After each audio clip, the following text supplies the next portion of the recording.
So we live in interesting times, and sometimes I just notice weird things out there in our culture and the political process. And I'm sure that I'm not alone in this, and you probably notice many of these exact same things as well.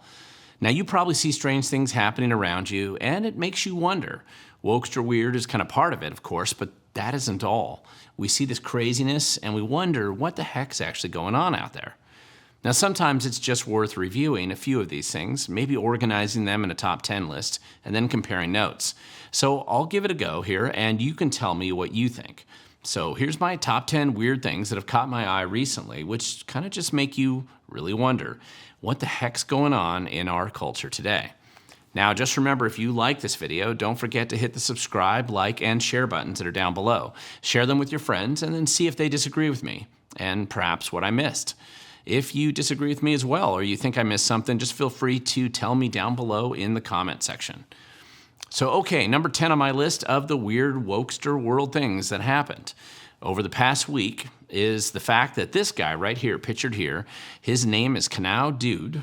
Apparently, he started a wildfire on the Apache Reservation just east of Phoenix, Arizona, by burning an American flag. And this was as reported by the Washington Post and other media outlets. Mr. Dude, and yeah, that apparently is really his name, is a San Carlos Apache tribe member who burned the American flag, apparently starting the wildfire on the res, and basically burning 3.4 square miles, destroying 21 homes, and then causing 400 tribe members to have to evacuate. Now, nothing this dude right here can do actually says that you hate America more than burning an American flag and then setting fire to your own land and destroying the lives of hundreds of your neighbors. Number 9 on my list actually comes from my home state of Washington, where a coalition of billionaires like Nick Hanauer here and other billionaire wokesters, they've all decided that they hate and will try to defeat a variety of citizen initiatives on the ballot this November. Now, I've discussed this subject many times before, but essentially local voters in Washington, they organized by a PAC called Let's Go Washington, that's sponsored by Brian Haywood, collected over 2.7 million signatures last year, and 3 of these initiatives are going to be on the ballot coming up in November. Now, each of these initiatives on the ballot, they reduce, they eliminate, or they allow people to opt out of recent unpopular taxes. So supporters of these initiatives have a simple campaign slogan: vote yes, pay less. Now, this has made the billionaires and leftists and big government wokesters angry, but even their own polling shows that these initiatives are very popular and likely to pass, even in Washington state. So after spending hundreds of thousands of dollars in polling, messaging, and on other consulting work, they decided that they're going to spend the tens of millions of dollars in their own ad campaigns to personally disparage and attack Brian Haywood here for daring to use his own money to help his neighbors save some of their own money. Now, nothing says that's progressive more than billionaires funding a multi-million-dollar attack ad campaign against a millionaire who's trying to actually fix what is broken in their state. I mean, let me repeat the weird absurdity here. This whole ad campaign is essentially paid for by billionaires who want to keep forcing lower-income people to pay higher taxes for extremely wasteful government projects that the billionaires support so much that they proudly want other people to pay for them, rather than the billionaires using their own money to cover those same costs. So, of course, they're going to attack a millionaire here, Brian Haywood, and demonize him for daring to give regular people the ability to vote and opt out of these scam taxes. Now that, my friend, that is certainly a snapshot of the modern progressive. Now, number 8 on my list is the recent attempt by Facebook to claim that this iconic image here of Donald Trump, taken just minutes after the failed assassination attempt against him at a Pennsylvania outdoor rally just a few weeks ago, was an altered photo, despite Facebook founder Mark Zuckerberg himself in a video interview claiming that it was an iconic photo that was even, and I quote, badass, that's end quote. And this was just a few weeks later now, the wokesters who run Facebook, they decided to memory hole this image, and they're doing so as you watch this video right now. Now, nothing shows that you're down with the wokester crowd more than eliminating and silencing and even airbrushing your political opponents out of existence. And of course, pretending that recent history never happened. Does democracy die in darkness? Or does it just get smothered in the secrecy and the suppression of politically organized big tech censorship and this kind of hyper-partisan algorithm? Number 7 on my list was actually this parody video right here I'll play. I, Kamala Harris, am your Democrat candidate for president because Joe Biden finally exposed his senility at the debate. Thanks, Joe. I was selected because I am the ultimate diversity hire. I'm both a woman and a person of color. So if you criticize anything I say, you're both sexist and racist.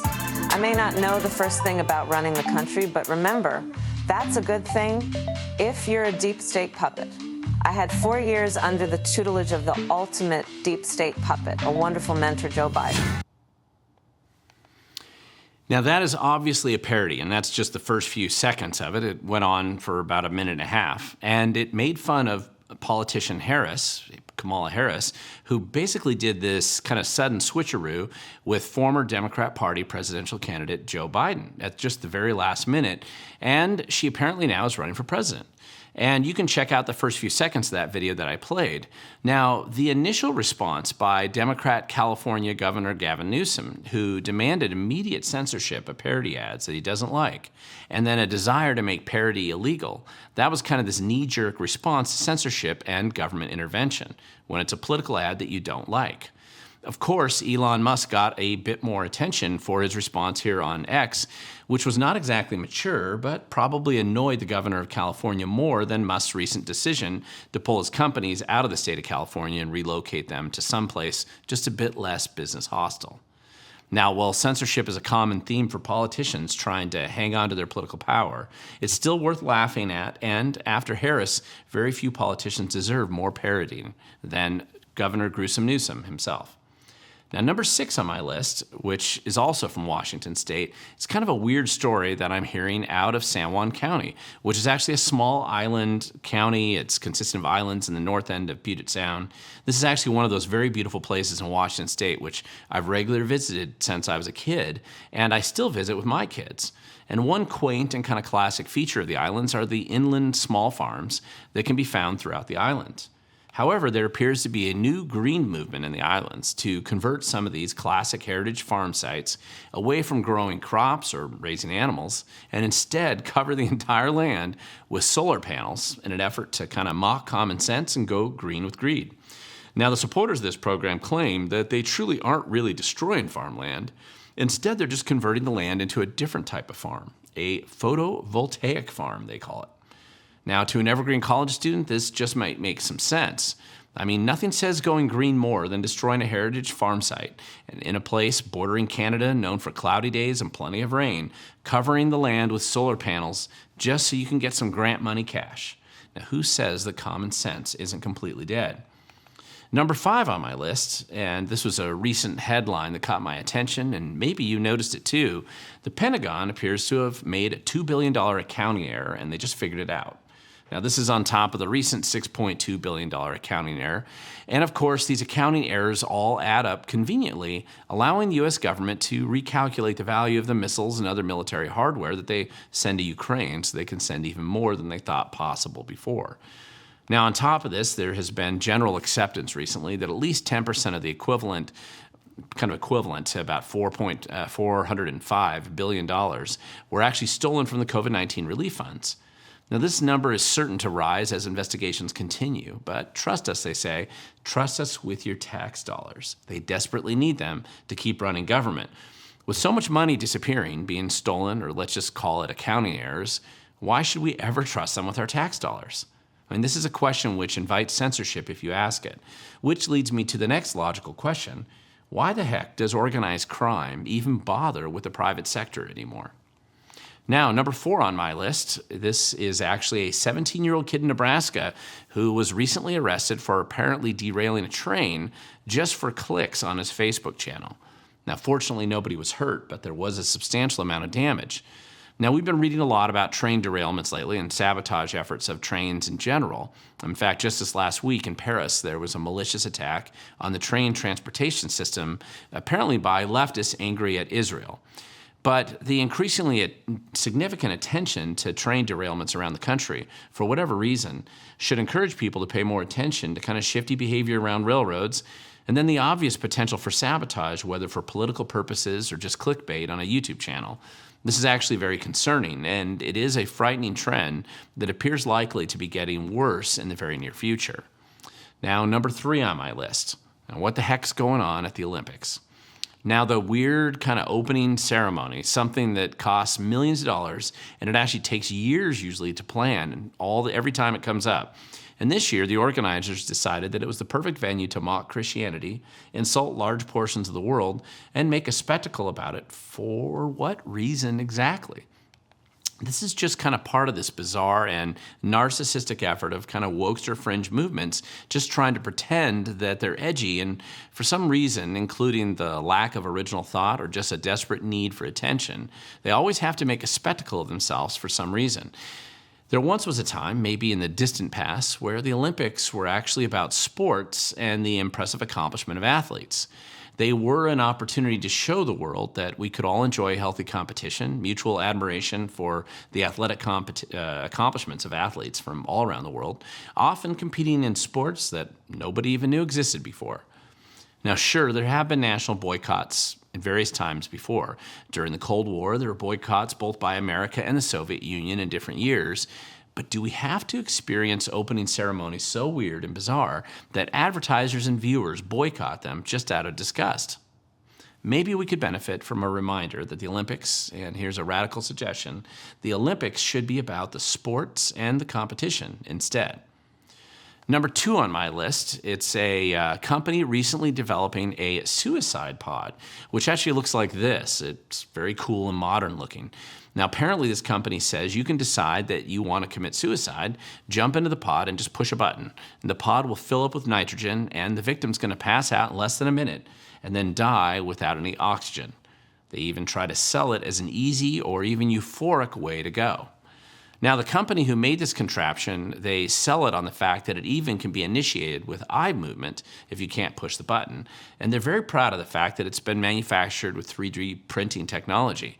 In fact, they say the device can double as a coffin, so you can suffocate yourself and then be buried without even the hassle of getting out of the box. A 2022 review of this device by MIT claims that it can apparently malfunction, which could lead to a more painful death than the inventors of this device disclose. Yeah, I can't figure out any way this type of thing could ever be abused or misused either. Now, number 1 on my list today, and our nation just passed a terrible milestone of its own with $35 trillion in federal debt, or at least that is the public number that we can track, which doesn't include unfunded mandates and other kind of off-the-book costs. Now, the problem with this escalation of debt by our generation and our parents' generation today is that we are essentially borrowing from future generations and sticking them with the bill of our generation's corruption and incompetence. And eventually, this bill will become due. I mean, there is no real positive outcome from destroying the current value of our currency and then making future generations suffer the consequences. I don't know when the music stops, but there won't be enough chairs left for everyone to sit when the music eventually comes to an end. The more bloated our debt, our deficit, and just the pure waste and malinvestment of our currently very politically motivated this entire fiasco in which we all find ourselves today, it's only going to get worse on our current out-of-control, very bad trajectory. I mean, there are no adults in charge right now, and like train derailments and suicide pods, we are desperate to find somebody sane and normal to put on the brakes and to stop it, or at least slow it down just a bit. I don't think this is too much to ask for, but it seems like it. So obviously, I'm not in charge of anything here. Okay, now that is it for my top 10 list for this week. I'm not sure how many of these I should do in the future, but let me know what you think. Tell me what I missed, or if there are topics that I should cover next time in the comment section down below. Now remember, while today's video was mostly about observations and weird topics that I've been tracking, mostly around the country and our world, you don't need to live your life as merely an observer of the weird drama and political problems that we see all around us today. In fact, at a local level, I believe that you can have a very significant positive impact in fixing what is broken, or at least exposing the truth so that others can fix it. While there are no guarantees, you are certainly more likely to make progress and get what you work for. However, in order to do this, you do have to show up, because the future belongs to those who show up.